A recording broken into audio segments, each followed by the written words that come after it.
فضولی نکن و احترام خودتو حفظ کن. خدمت سفارش‌ها رو ببر. خیلی ممنون میشم احترام خودتو حفظ کنی، چون اون وقت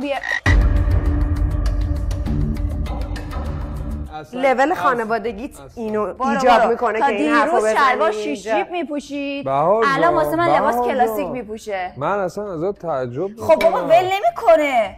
من اصلا متوجه نمیشم. اصلا یه همچین چیزی واقعا پرام ریخته. خب عزیزم من دارم با تو صحبت میکنم، ایشون دخالت میکنه یعنی چی؟ این صحبتی که کردی بفرمایید شخصیت خودتو جلو باشه عزیزم باشه. نکن در طی کل سریال همه شخصیت تو رو دیدن. 100%. خدا رو شکر تو ندیدی من کی بودم و چی بودم عزیزم و بعد داری اشتباه میزنی. متاسفانه زیادم سعی کردم راهنماییت کنم اما متاسفانه لیاقت ندارم. راهنمایی کردی یا خط دادی؟ میخواد با این اونو دیگه خدا رو شکر ملت ایران مشخص میکنه. میشه جواب متشنج نکنی از بابا من اومدم یه چیزی بردارم ولم کن.